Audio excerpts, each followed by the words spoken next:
জ্যেষ্ঠতা লঙ্ঘন করে অধ্যক্ষের পদ গ্রহণ, স্বেচ্ছাচারিতা ও অর্থ কেলেঙ্কারির অভিযোগ এনে ভারপ্রাপ্ত অধ্যক্ষ আবুল কালাম আজাদের কক্ষে তালা ঝুলিয়ে দিয়েছেন শিক্ষকরা।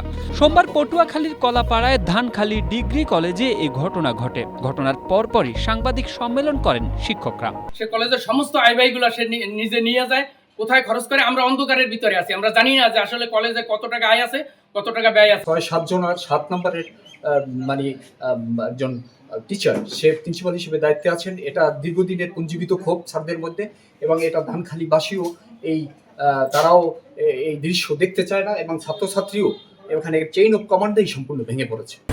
স্ট্রবেরি সুপার ডটেড ও ক্লাসিক ভ্যারিয়েন্টে সেন্সেশন জাগুক শিহরণ।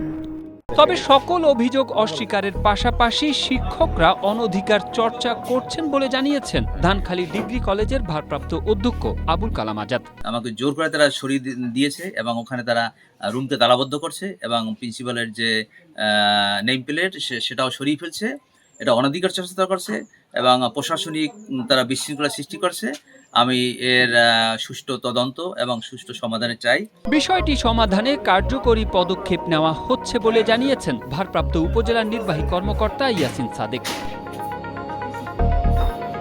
Desk report, Asia post.